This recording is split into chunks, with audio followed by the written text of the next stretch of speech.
Is your financial advisor giving you real advice or just selling you something? Now, that question is way more important than most people realize because how do I know if a financial advisor has my best interests at heart and in their mind? Exactly. Most people think they're getting personal guidance, but a lot of the time, they're just buying a product right off of the shelf. And today we're going to help you spot the difference because your family's future literally depends on it. Welcome to our podcast, guys, Keeping It Real, where we talk about real financial problems with real people and come up with real financial solutions. My name is Irene Meyer. And I'm Philip Villanueva. Welcome, everybody. Here's what we're going to dive into today. First, the 3 signs that your financial advisor is acting in your best interest, not theirs. Secondly, the questions you need to ask in your next meeting that can reveal their true motives. And third, we're going to teach you how to trust your own gut and know what to watch for it if something feels off. So, Phil, let me ask you this. Would you ever trust just anyone to watch your kids? My kids are a little older now, but when they were younger, definitely not. Like if I was going to bring somebody in to watch my children, I would want to know who they were, kind of,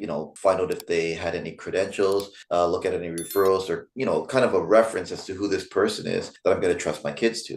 Yes, Sorry. right. Because your kids are your world, right? Like nothing's more important. But here's the thing, your money is what supports you, your kids, your future, your family. It's time we actually have the same level of care when we apply it to our financial decisions. Well, you're absolutely correct in saying that, Irene. A good advisor is always going to educate the client before they talk about their product or what it is that they're trying to achieve in that meeting. Because without the education, the client isn't going to know what they're actually doing there. Right? A good advisor is always going to walk you through the why, not just the what. And there's a lot of jargon in our industry, and you're aware of this. And a lot of times, because of the fact that we use that vocabulary on a daily basis, for us as advisors, it becomes common. But that's not common for the client. Advisors forget that, right? So we have to maintain a proper, etiquette when it comes to speaking to our clients, kind of keeping things in layman's terms so that they fully understand what it is that we're trying to achieve on their behalf, right? And that's what's very important is we're maintaining everything to educate the client, make them understand in layman's terms what they need to do. Because if they don't understand it,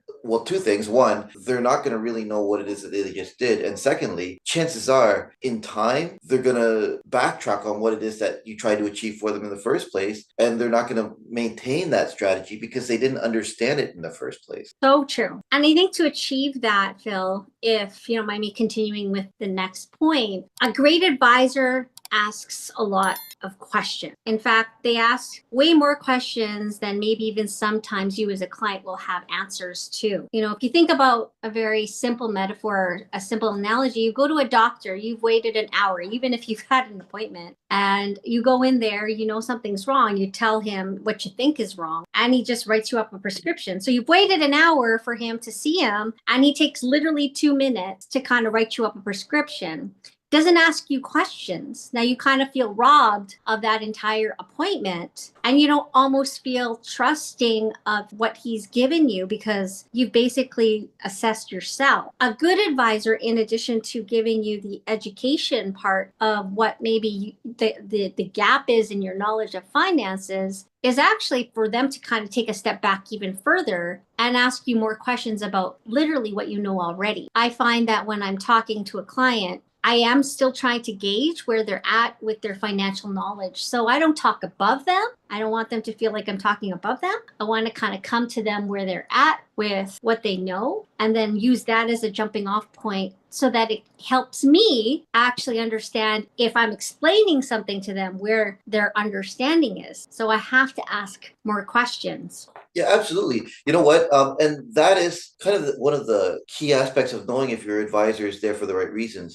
In asking these questions, the advisors should be doing that to figure out who you are, where you're at, just like you were saying, where they're at currently in their personal knowledge, but also in their personal life. The advisor needs to know what's happening in that client's personal life and what direction they want to head to, right? So by asking the right question, the advisor is getting to know you as a person, as a character, what your personal traits are. Because if the advisor doesn't know what your characteristic traits are, you might be a spender. You might be someone who just loves spending money, right? And your financial plan is going to be problematic if that's the case, right? Right. They have to know that. So they have to really get to know you as a person. And if they're not trying to get to know you as a person, they're really not doing their job. Yeah. And I mean, at the end of the day, even a bonus point here, Phil, where we talk about what happens after the sale. And I hate to use the word sale, but I mean, a lot of advisors kind of relate to that. But after the experience, do they disappear after you've signed the paperwork? Yeah, well, and you using the word sale actually is appropriate for that comment, because then that whole situation is just transactional, right? Right. It's not actually building a relationship. It's literally just a sale, and it's purely transactional. So if you haven't heard from your advisor in any kind of capacity, whether they've texted you, sent you an email, tried to call you in a year or more, I think it's time to move on. Yeah, you know what?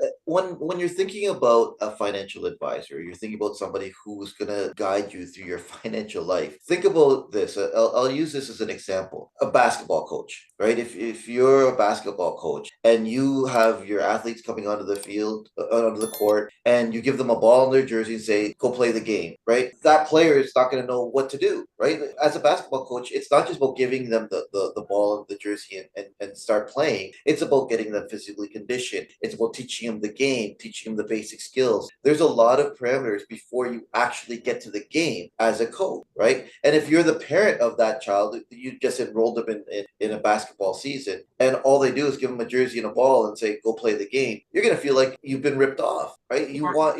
You're signing your child up to learn the fundamentals and the skills of that sport, to learn the rules of that sport, right? There's a lot more than just the ball and the jersey. However, when it comes to our finances, it's literally the same thing. If that advisor is just giving you the product, the ball and the jersey, and saying, here's your financial life, why do we accept that and don't see the fact that there's no fundamental skills being taught, no conditioning, no rules being laid out, none of the background being given to us as client. Yeah. So now that you know or don't know how to spot whether your advisor is actually working in your best interest, maybe you're wondering, if my advisor doesn't pass that test that Phil and Irene just put in front of me, what do I do now?